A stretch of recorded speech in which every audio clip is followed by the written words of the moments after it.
Did you see? Did you hear? Did you know? Did you see? Did you hear? Did you know? Say what? Say what? Say what? Say. Kimaelons, we are back with another episode of Say What Podcast. I am your girl, the CEO Shakima, the founder of Say What Podcast. Before we get started, you know, I always got to pay homage to Whitfield for the song. So fitting of me, my personality, of my Kimaelons. It's a vibe. It's energy. It's like I'm outside. I'm confident. I'm here. Like what? So saying that, that's gonna bring me into our episode.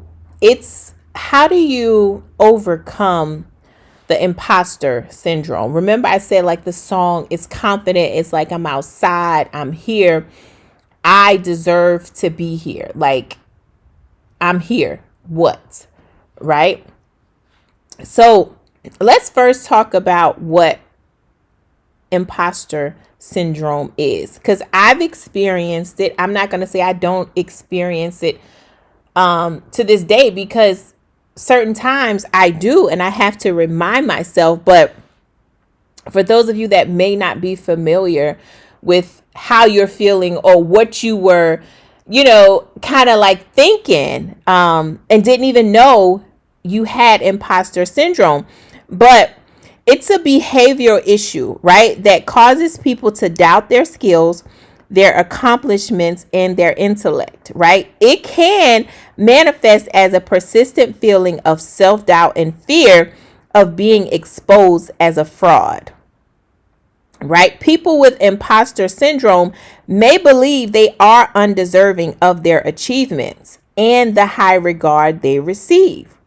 Now, in relationships, it can lead to feelings of being unworthy of love and affection. That's huge. And the reason why I said that's huge, because I didn't realize what I was feeling. And I'm not even talking about just in my career, but I'm talking about in my personal love life too. I was self-sabotaging my love life, but we're gonna get into that.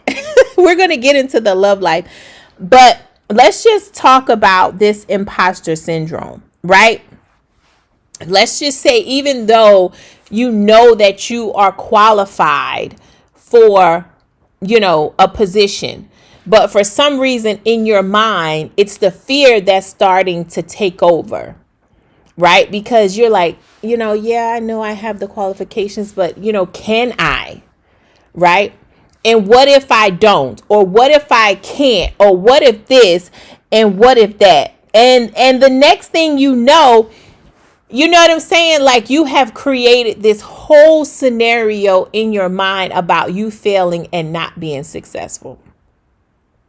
Right? Because it could be, you know, childhood trauma that could be causing your fear and lack of confidence. And I've talked about confidence before. Like the best accessory that you could ever wear is your confidence. But when you have imposter syndrome, your confidence is out the window, right? And I've experienced this before in my life, and I'm not going to, like I said, I'm not going to say I still don't. I still have those moments, but I have to remind myself of who I am and whose I am. And if you find yourself being in a situation, and I talked about this before, being a high value woman and thriving in your high valueness, you know, being in a situation where you have to downplay yourself, right? Then that's not the right situation for you, or that's not the right place for you to be in. Like, you got to be in rooms where you can celebrate yourself, right? Where you can, talk about your accomplishments, not to say that you're always bragging or boasting about yourself, but if the opportunity presents itself for you to display your experience and your expertise, right?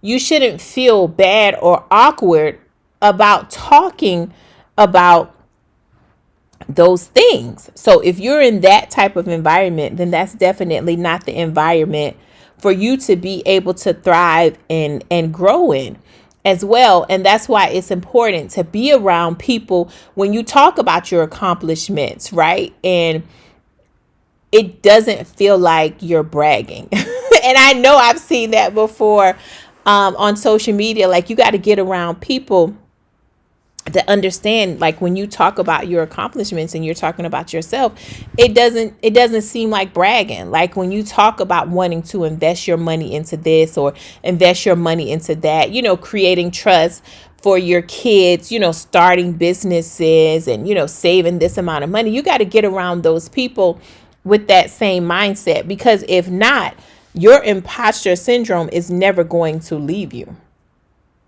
It's not, because you're not allowing yourself the space to grow, right? If you're a small fish and you're in a small fish tank, what happens when you start to grow, but your tank hasn't grown, right? Just because you grow, your tank doesn't automatically grow. You got to purchase a bigger tank. So it's like you have to be with people that are on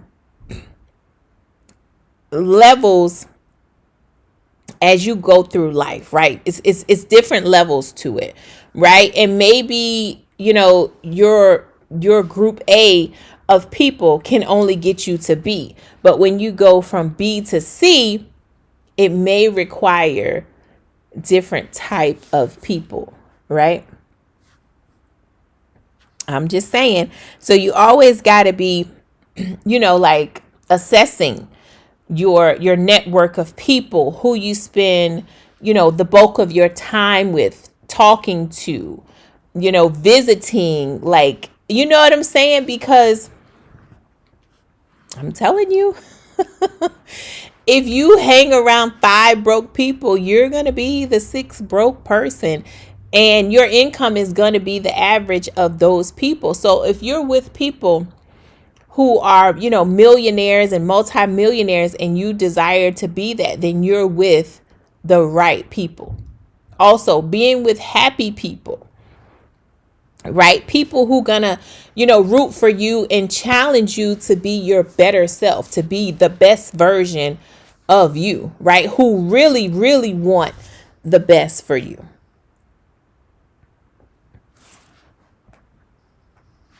All right. Now, let's talk about, and I'm going to ask you a question. Do you feel, when it comes to imposter syndrome, do you feel like women experience it more or men? Because it just seems like men just be out here just like living their best life. Like, it is what it is. It's like, and I remember reading in a book, I can't even remember which book it was. I read so many books, but it was a study that was done, and it talked about, like, men applying for a job, even though they know they're not ready, even though they know they're not qualified, right? They'll still apply. But women, when it comes to applying for certain roles and certain positions, we got to make sure that we check every box. And I don't know why it is that we put that much pressure on ourselves. Like, but it was a study done, and the majority of women, we felt like we had to check all of the boxes before we apply for the position. But men, they just go for it. Like, fearless. Like, the worst thing they could do is tell me no, and then guess what? Oh, well.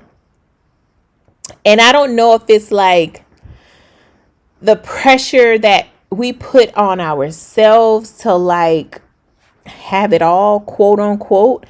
And I'm not going to say that we can't have it all, because we can. I believe, and based on my experience, what I see, what I've read, what I've heard, people I've talked to, and just based on my life, right? Just not even nobody, just based on my experience, you can have it all. You can, just not at the same time. And I've said this before, because it just seems like when your career is excelling, then the kids aren't doing as good in school as they could be doing. Your love life is suffering, right? You're not studying, and walking in your religion as you should. Like, it just always seems like something is just going to,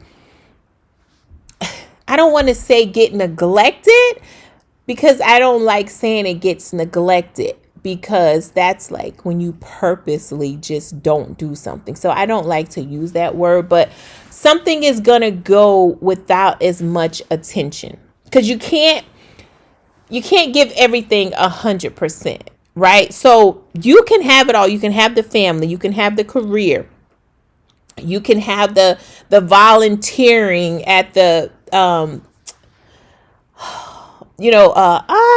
the Goodwill, like, or volunteering at your kid's school, be on the PTO, like all of those things, just not at the same time, because you're only one person.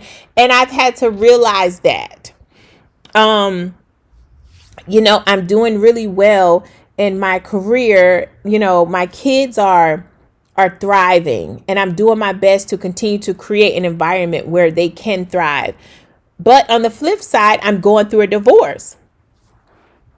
So it's like, you know what I'm saying? Like, I'm trying to consistently work on, living a healthy life for me and my kids, doing things to not drive me insane.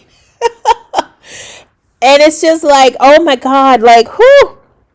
So I don't know if it's all the pressures that we put on ourselves that makes us experience the imposter syndrome so much, or more frequent, than men. And oh my goodness, don't even think about social media, right? When you are comparing your life to other people's lives, right? And I said this before, you only believe 10% of what you see on social media. And what made me realize that is because I know that even though people show, just the highlights of their life, but I know if I can get on social media and put a smile on my face and, try to motivate people and inspire people, and all hell be breaking loose in my life, I know that I'm not the only one experiencing that. So I'm telling you, you got to be careful with social media. Even though I try my best to share what I can share when it comes to like my divorce and, things I'm going through and experience. And it's a lot of things I can't share because of the legalities of the divorce. But, I do try to give snippets of things that I can share, and I share on my podcast. But yeah, you got to be careful with the comparing culture. You do, because I'm telling you, it would make you not even appreciate your life or like your life. And your life can be really good. And as I look around, because I'm telling you, every morning I get up, when I go to bed at night, throughout the day, I'm not going to say I do it every single second or every single moment, but I do on a daily basis thank God for what I have. I've come a long way in life, and that's from, my childhood to now. Like, I just look around and I'm like, God, you are good. You are amazing. Amazing. Thinking about where I was and even who I used to be. And I'm just like, wow, like, I am really walking in prayers that I have prayed when I was younger. I'm walking in those prayers now. And my life is not picture perfect, right? I would love to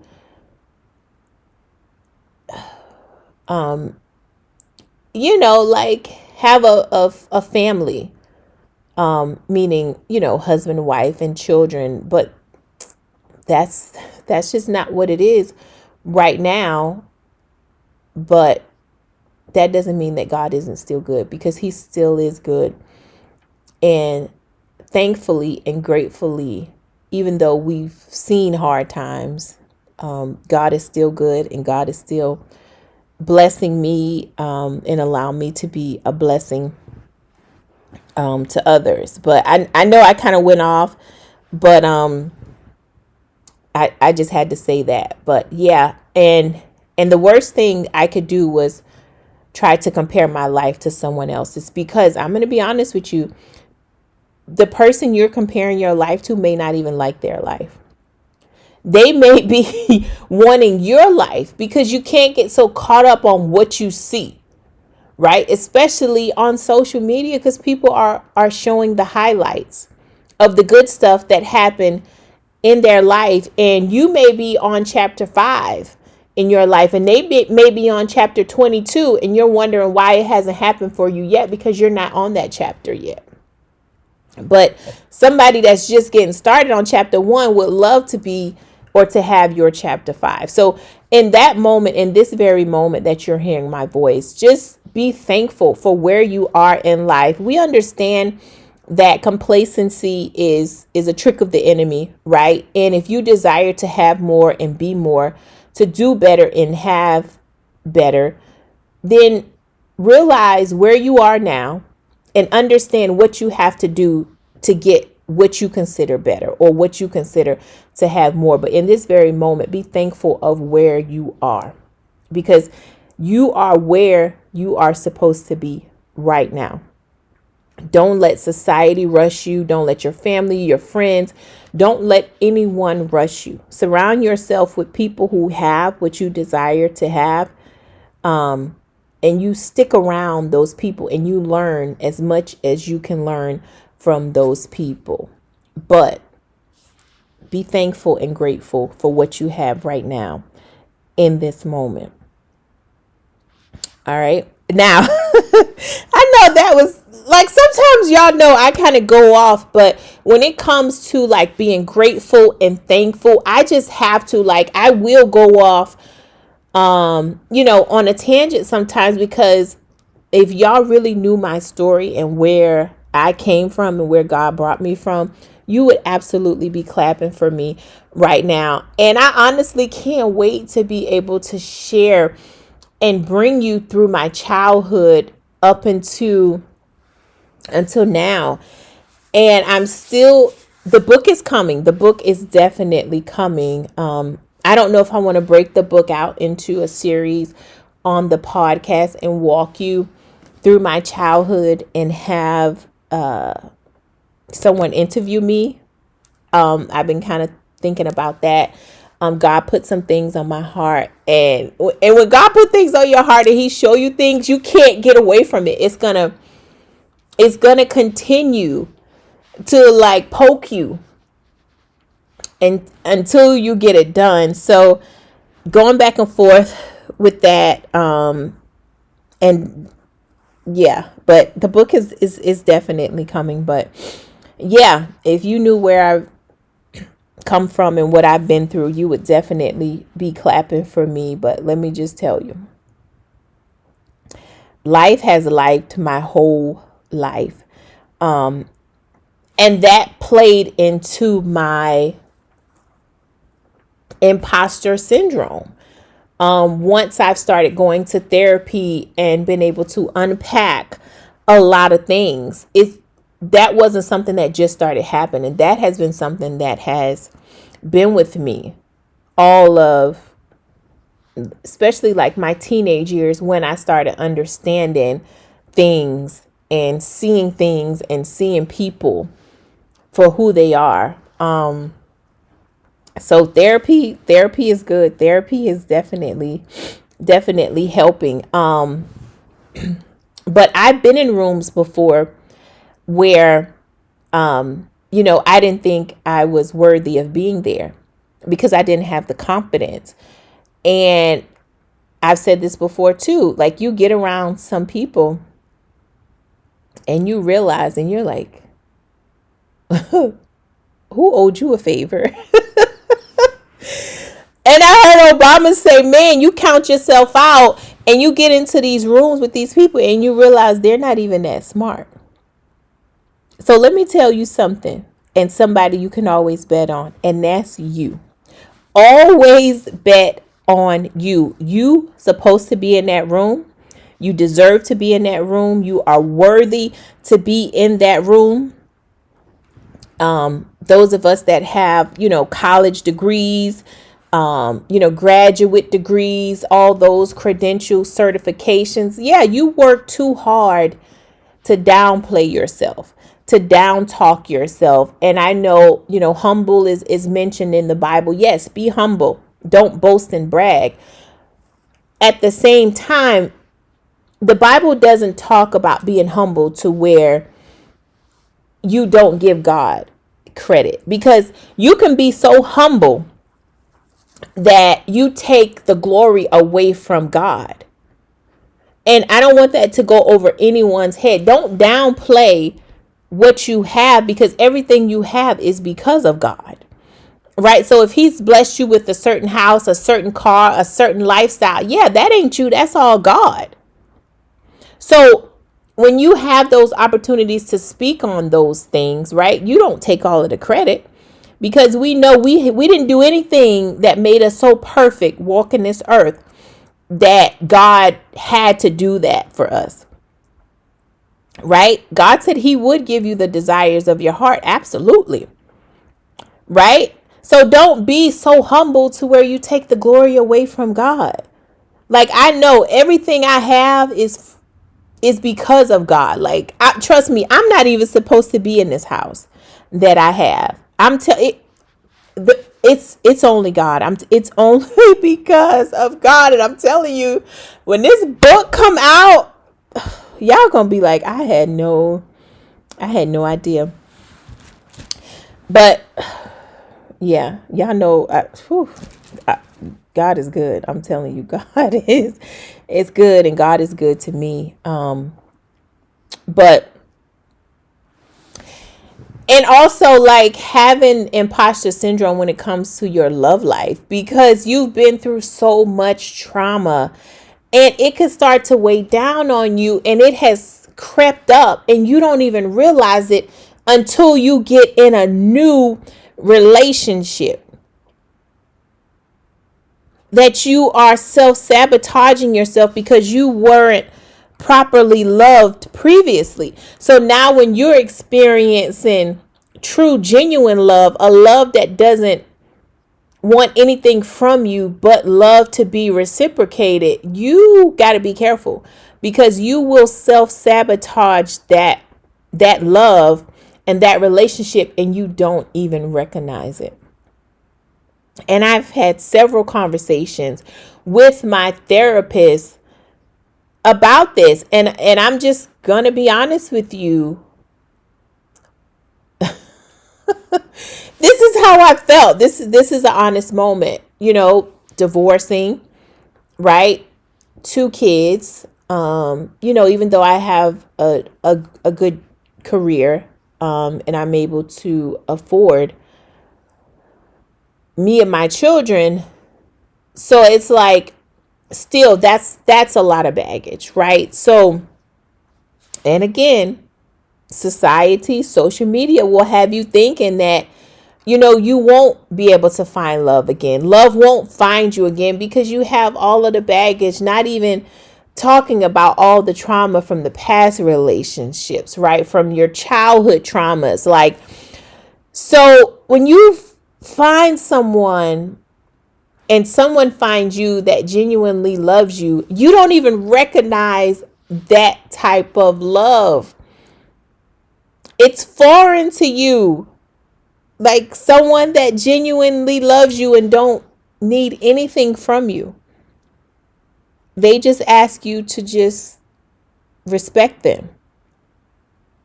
and love them. And before you know it, woo, you just get a hold of yourself. I'm telling you, because you may not get to experience true, genuine love again. So let me give you some of the signs, right? When you're telling yourself or you're asking yourself, like, why would this person really love me? Like, I got all this going on. Like, do they really love me? Like, how do I know they really love me? Like, you're just asking yourself all this crazy stuff, and you think about all the positive things about the person, how they show you that they love you. It's by not telling you, but it's by showing you through their action. Them being a problem solver, right? Them making sure you have what you need. Your kids have what they need. And it goes without even asking. Like being a support mate, being a helpmate, being a partner. That's how you know someone really loves you. And if it may not be financially, because maybe they can't financially do a lot of things for you, but whatever they can do, they do. Right? It's a difference between being able to and won't versus being able to and does. It's the difference. And I've learned that love is an action word. You show people that you love them by action, not by telling I love you. You can tell somebody you love them 5 times a day, but your actions show something different. So I've had to, get a hold of myself, and I was able to recognize true, genuine love. And I absolutely love that for myself, because even in spite of me, I've been able to be loved, and it feels good. But I sabotaged a lot of the relationship, not even knowing that I was sabotaging it, because I was thinking I wasn't deserving of this type of love. Like, even though I've prayed for this type of love, and then when I got it, I'm just like, wait a minute now. Whew. Okay. What's going on here? What is going on here? What do I do? How do I reciprocate, this?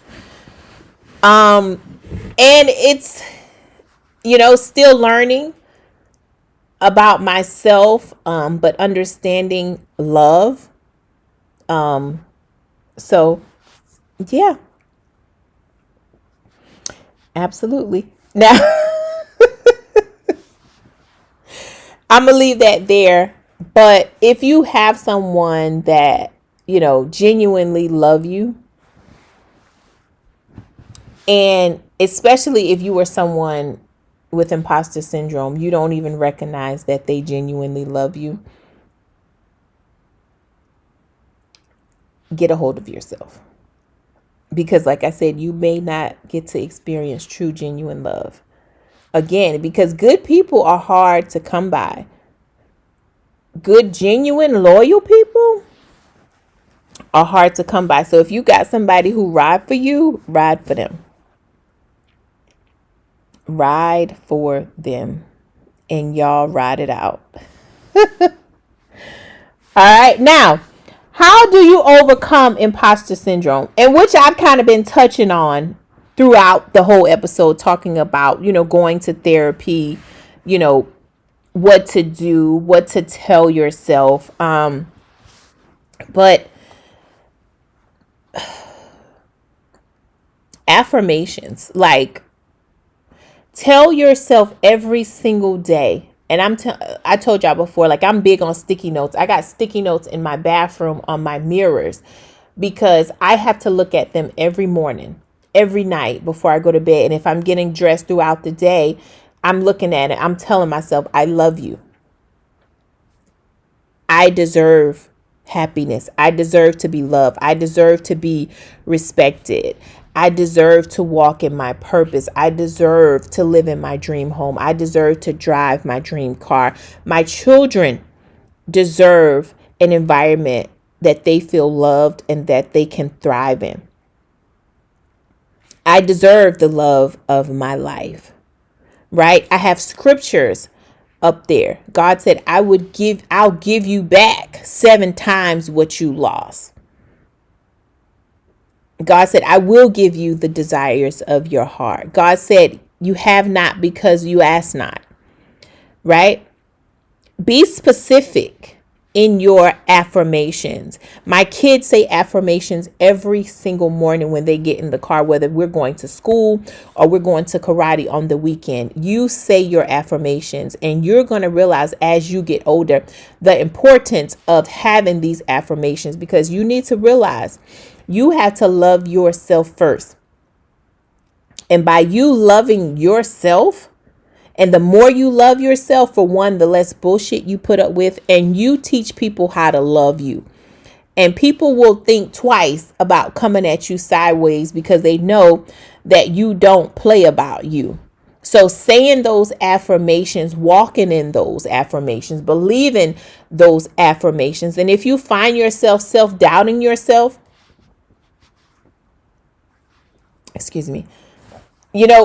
refer back to those scriptures, refer back to those affirmations, refer back to those times when you didn't have what you have now, and remind yourself, like, I deserve this. I'm here for a purpose. Like, no, I'm here. This is what you are going to get, because I'm not going anywhere. I'm only going to get better. Right? So celebrating your achievements, right? I have journals.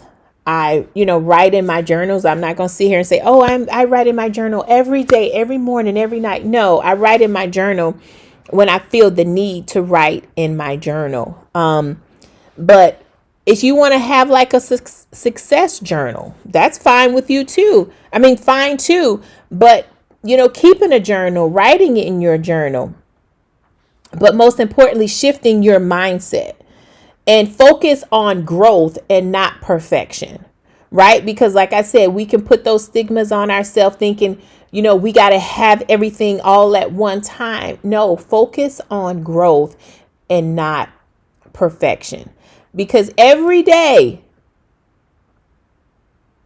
if you just get 1% better, every single day, just 1% better, that's everyday growth, and you're going to always be evolving, right? Never get complacent, never get comfortable, and keep going no matter what. No matter what. Life is gonna life. You keep going. No matter what, you have to, because if you stop, guess what happens when you stop? Nothing happens when you stop. Because the world keeps going. The world is going to keep on evolving. So if you stop, you just stop. That's it. Nothing else is going to stop. The world is not going to follow behind your lead. Right? And don't downplay your success. Remember, I said that, like, if you're with people and when you talk about your success and your achievements and it feels like bragging, then you're not with the right people.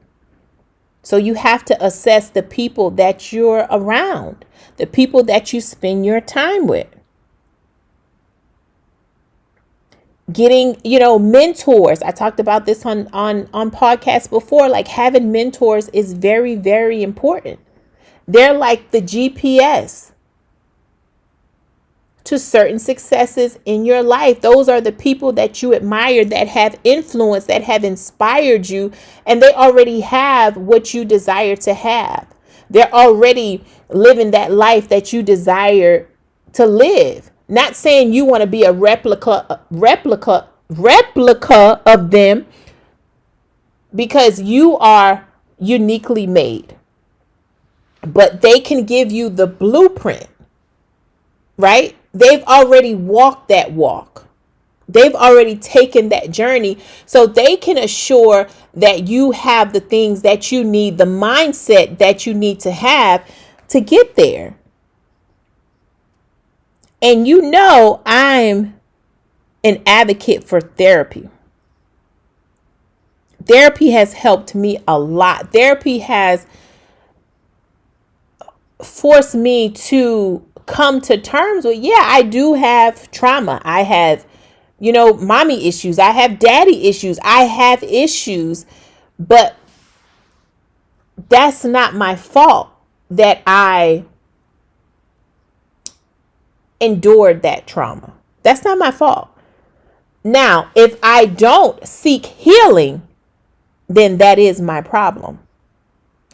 What I've encountered as a child, what I've had to endure as a child in my upbringing, that's not my fault. It's not. I had no control over that. But if I don't seek healing, then that is my problem. Then that is my fault, because I didn't do anything about it once I've realized what the issues were. It's my responsibility to heal. So I'm an advocate for therapy. Seek therapy.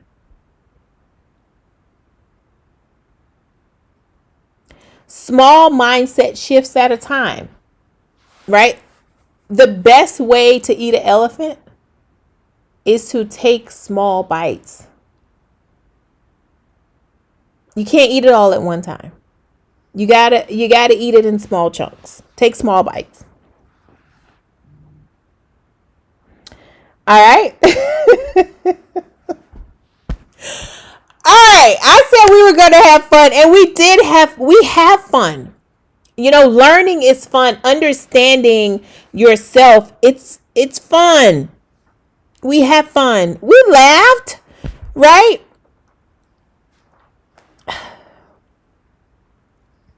Chameleons, you just got to do the work. Okay? You know that I love you. And remember, if you see someone that needs a smile, give them one of yours. And even if they're already smiling, one more smile could never hurt. All right? It's free to be kind. It'll cost you nothing. All right? I love you. And guess what? We will speak again on the next episode of Say What Podcast. Bye. Did you see? Did you hear? Did you know? Did you see? Did you hear? Did you know?